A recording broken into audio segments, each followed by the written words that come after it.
let's talk about your pre-K, Sure. universal pre-K proposal. What's the benefit of that from your perspective? Well, what the research shows almost unanimously is that early childhood education is not just a benefit to the child, which it is, because their reading scores go up dramatically, their math scores go up dramatically, but it's also a benefit to all of society because that child is less likely to drop out of school, they're less likely to get a quality education, which leads to a quality job. So you have states all over the country and countries all over the world that are realizing that an investment in early childhood education eventually pays for itself. So let's talk about the issue of pay, because that's the one issue that gets raised frequently when this particular subject comes up. How would you propose the state of Ohio pay for a universal pre-K program? Well, we're not talking about a number that is astronomical. We're talking about in a state budget of $62 billion. We're talking about an additional $500 million or so. And I think that's doable as a budgetary priority. If you look at things that I think the state has wasted money on in the last few years, you could find that amount of money. And by the way, we've tried to do that in my own county. In my own county, we increased the number of children that were getting universal pre-kindergarten by about 60%. We didn't have to raise taxes to do it. We made government more efficient, and we said we're going to put those savings into universal pre-kindergarten. It just depends on what your budgetary priority is. And Governor Kasich's priority has been tax cuts for the very wealthiest people in the state. And if you took the amount of those tax cuts, it would have more than paid for UPK already. So I think on a going forward basis, if we have a governor that makes that a priority, I think we can find $500 million in a budget of $62 billion. I think that's practical. Given that you've addressed the question of tax cuts and how that money could otherwise be used, are you suggesting that there might be some what they call revenue enhancements to cover this program? And I'm not using any euphemisms. I mean, a tax increase is a tax increase, and I'm not running on any platform of proposing a tax increase. What I'm saying is this, is that every time the state of Ohio has found extra money, they have plowed it into tax cuts that I think benefit a very small group of people. And it all depends what your budgetary priorities are.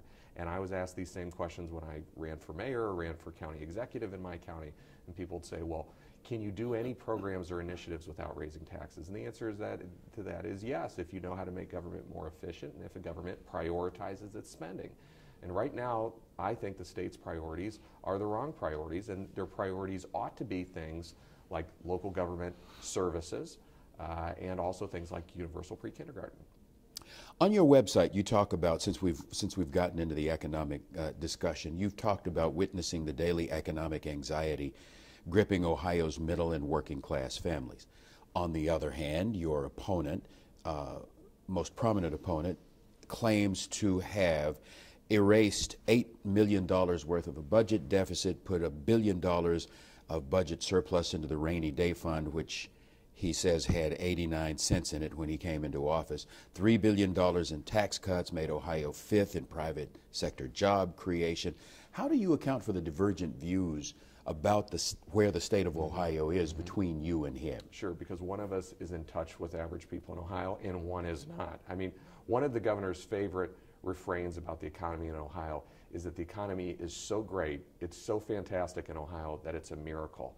And one thing that I've gotten in the habit of doing is just asking audiences if they agree with that. And so I've been in every single county in Ohio, and I'll just ask people, raise your hand if you agree with John Kaisch that the economy in Ohio is a miracle. And I've almost never had a person raise their hand. Now, the next question I usually ask is, raise your hand if you know somebody that's living paycheck to paycheck, because about 50% of the state is living paycheck to paycheck.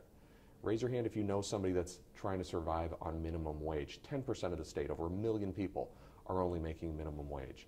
So when you really get into the actual standard of living of folks in this state, it is not the miracle that John Kasich suggests. And I would just say also in terms of balancing the budget, every governor that we have had in modern times has balanced the budget, every single one, because we have a balanced budget amendment in this state. And I've balanced all my budgets as a county official, and as a mayor I always balance my budget. What I never did, and what I would never do as governor, is balance a budget by unbalancing cities' budgets, counties' budgets, local communities' budgets, and school budgets. it's not a miracle to balance your budget by taking somebody else's money. And Cincinnati in particular felt that. You can ask the mayor, you can ask city council people, you can ask suburban mayors here, what happened to their local government funds that they believed they had a rightful share of, and they were correct. They did have a rightful share to some of those revenues, and the governor just took those monies for themselves and said, you're on your own, and if you have to raise taxes, that's your problem. That's just basically a shell game, in my opinion. So what could Cincinnati expect from you in that regard, should you be the next governor of the state of Ohio? I'm going to be like a lot of other governors have been in Ohio history, and that is I respect the role of the state when it comes to the local government fund. That was not supposed to be a piggy bank for the state. When our state sales tax was raised and when our state income tax was created in the early 70s, there was a solemn commitment that those monies were going to be shared with local communities. Every governor has respected that until this one. To cut that by 50% I thought was outrageous. So again, when I set my budgetary priorities, it is things like universal pre-kindergarten, but it's also things like the local government fund, because that has had an enormously damaging ripple effect, because it's led to teachers being laid off, firefighters being laid off, police officers being laid off, and it's also led to a lot of local tax increases, which I don't think is fiscally conservative or responsible. And I think it breaks the partnership that should exist between a governor and local communities. The governor would say, yes, but we were in a really difficult economic time. The economy was in a tailspin nationally. It had its ripple effect on the Ohio economy, and I had to do several things that were not palatable to kind of equalize, or stabilize the state's economy, the state's budget. To which you would say? Well, he might say that, but what he actually said the last time was when he was in Cincinnati and was speaking to the Cincinnati Enquirer editorial board was that these local government cuts were no big deal. So I'm not sure that that's what he says. The other thing I would say in response to him is that if it was going to be a time of shared sacrifice, why did the state budget get bigger? The state budget went from about $50 billion to $62 billion. So not everybody shared in the sacrifice. Why did people that were millionaires and multimillionaires get a tax cut if this was a period of time when we were all called upon to make sacrifices? What's been so unfair and unjust about the policies of Governor Kasich in the last 4 years is not that everybody had to make sacrifices, because there are times in our state or in our country where everybody is called upon to make sacrifices. What's been so outrageous is that some people have made great sacrifices while others have actually had to contribute less. And that's the part where you have to ask yourself, whose interests are being served? The average middle class person or a very small group at the very top, including Governor Kasich himself? Let's shift gears a moment. Ohio voters passed a ban on same-sex marriages back in 2004. You very recently came out in support of gay marriage. Why do you think Ohio is ready now to embrace a candidate for governor who takes the position of supporting same-sex marriage when the state has essentially voted against it? Well, I think a lot has changed in the last 10 years, but I would just note I was opposed to that 10 years ago. I thought it was discriminatory then, and I think it's discriminatory now. And I think that as times change and people get more open-minded about the way other people live and more accepting about that, there's been a steady march in history of us expanding civil rights and not restricting them or contracting them. And what the state wasn't ready for 10 years ago, I think the state is going to be ready for, if not today, certainly very soon. And I think you've seen that happen all over the country. I can't even think of a social issue where I think there's been as much progress made as quickly as what we've seen. And I think you've seen that happen politically. You know, even the governor at one point said that he was for civil unions. And that lasted for about 2 hours, and then he changed his position back to his previous position. So I think even that was even a recognition on his part, even though it didn't last too long, that attitudes are changing about that. And we're going to be stronger as a state if we're more inclusive and accepting of lifestyles that we may not share personally, but we still respect people's right to lead their own lives in the way that they see fit and make commitments to people according to their own values. Governor Kasich favored expanding Medicaid to the tune of about 275,000 Ohioans. But as best I understand it, Ohio has not jumped into the federal health care exchanges. So what's your policy on the federal exchanges? And how, if it's different from Kasich, are you going to get that through the legislature? Well, I agreed with Governor Kasich about, excuse me, about the expansion of Medicaid. I thought that was a good idea, and I thought he did the right. I thought it was one instance where he did the right thing. I'm not somebody that says that everything my opponent does is wrong, because that was an instance where I thought he did the right thing. At this point, the state has opted not to have a federal exchange, and we've already gone down the road quite a bit in terms of just using the national system. And I'm not sure it's practical at this point to do a U-turn and say, okay, we're going to have a state exchange. I'm open to having discussions about how to make sure more people get enrolled, and we can talk about that. One of the things that the Kasich administration has done, which I do not agree with though when it comes to these state exchanges, is they've given out some information through their Department of Insurance that I think is fairly misleading. I think they were part of a national effort to really scare people out of signing up for the federal Affordable Care Act provisions, and I thought that was a mistake. And if under my administration, the Department of Insurance is going to give unbiased, neutral information about what people's health care options are. Let's talk a little bit about another potentially nettlesome issue, voting restrictions. What kind of overhaul of state law would you support to make sure that the vote is as honest and reputable as it can be? Well, I don't think that voter fraud is a significant problem in this state. And I think actually Secretary of State Husted would agree with me about that. There's a tiny, tiny, tiny fraction of votes that have been called into question, and there hasn't been any election that was hanging in the balance because of voter fraud. Now, there may be some people that like to believe that, but that's just not the case. So what you've had is, with this almost non-existent problem, you have had some folks come in and say, well, we're going to restrict voting rights in order to solve this problem that basically does not exist, by actually restricting and limiting people's ability to cast their votes. And I think that's a big mistake. This move that's going on right now to have a voter Bill of Rights enshrined in the Ohio Constitution, I think is a good idea. I think there ought to be a very accessible system. I think that there ought to be expansive early voting. I think there ought to be vote by mail. And I think it ought to be as easy as possible to vote, and I think we ought to be talking about ways to make it easier, not ways to make it tougher. Now, there's already been a lawsuit that's been filed over that, as you know, for the recent restrictions that Governor Kasich and Mr. Husted put into effect. And my county is probably going to be joining that lawsuit at some point. We've sued over that before, so it's something that I feel very strongly about. We have a sad history in this country of political motivations being behind voter restrictions. And I hoped that we had closed that chapter, and unfortunately, I think Governor Kasich and others have reopened that sad chapter in American history. I want to shift to a moment and just talk about what I think is probably the bane of politicians, and yet one of the favorite things to talk about as well, and that's polls. You know, Quinnipiac had you about closing the gap, I think it was. Let me find where I am in my notes. Closing the gap back at the first of the year, and now the Cleveland Plain Dealer has Kasich up by 15% of the vote. I was originally going to ask what happened, but as I was talking with some colleagues and I mentioned why I was here early in the day, and I said, I'm going to interview Ed FitzGerald, and they said, who? Now, I don't want that to come across as some kind of slam at you. That's not the intent. But what I do want to get to is are you satisfied with the amount of visibility you have in this region, which has proven now twice in presidential elections to be a pivotal, he tried to say in English, a pivotal part of the state of Ohio? Do enough people down here know you? Is that the sense you get as you circulate? Well, that's what the campaign's for. So, you know, we just had our primary the other day where we still got 85% of the vote, I think, down in the Cincinnati area. So clearly some folks know who I am down here, or we wouldn't have done that well, even though it wasn't a very serious primary.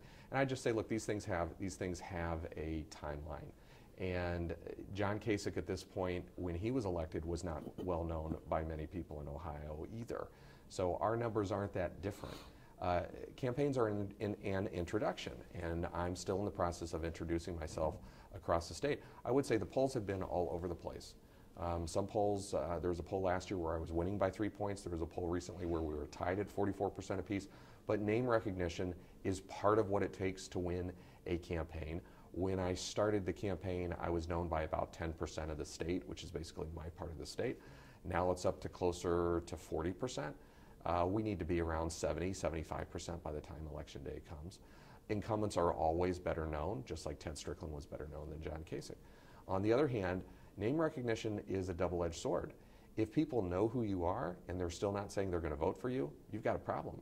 If I'm almost tied, and actually there's a poll coming out today where I'm down by about 4 percentage points. If most people don't know who you are, but you're within 4 percentage points, that's a pretty strong sign that people may know the incumbent, but they don't like what they've been seeing. So about 90% of the state knows who John Kaisch is, but most people in the state are not saying they want to vote for him. So, you know, it's a double-edged sword. Is your base in this state sufficiently motivated from your perspective? I think so, but I think that's going to continue to ramp up. There's a lot of people that are dissatisfied with what's happening in the state. And I would start with talking about things like Senate Bill 5, which lost by 22 percentage points. The fact that Governor Kasich tried to take away the bargaining rights of every single public worker in this state, very upsetting to a lot of people, and they have not forgotten it. The fact that he's restricted women's rights is very unpopular. The fact that he's raised everybody's sales taxes, or taken away the homestead exemption from some seniors, or cut funding to local school districts, or cut funding to local communities. There's a lot of reasons why people think we need to head in a different direction. Now again, it's still early. I mean, some of us live and breathe politics 7 days a week. For your average voter, they're not focused on the race yet, but I think by the fall, we're going to be right where we need to be. Okay. I want to ask a very tough question that is rooted in its connection to this region. The question about Eric Kearney as your running mate early on. People will look at your resume and say, this guy was an FBI agent. He didn't know that Mr. Kearney had those problems. What happened? Well, I think Senator Kearney, first of all, who I have a world of respect for, I think Eric Kearney is a class act and a class individual, and I think he has been a great state senator, not just for the Cincinnati area, but for the whole state. And I have a deep level of respect for him. He and I made a decision on political considerations that the conversation that you and I were talking about earlier that this campaign must have with the voters was not going to happen because of the way that his business dealings were being portrayed across the state. And every day that situation went on, I would check in with him and say, do you feel like we can still have the dialogue that we need to have? Because if you're trying to run a campaign where you're talking about middle-class issues and issues that affect working people and all the big issues, but you're spending your time talking about finances, whether or not that discussion was fair, and I think a lot of the criticism was unfair to Senator Kearney, and I think a lot of it was inaccurate. I think there was a standard that was applied to him that has not been applied to other people that have run for statewide office before. But nevertheless, he and I both reached a decision jointly and mutually that it wasn't working because it was interrupting that conversation that we had to have. And I still think he has a lot to offer this community, and I think he's going to still be able to perform public service in a lot of different ways before his career is over.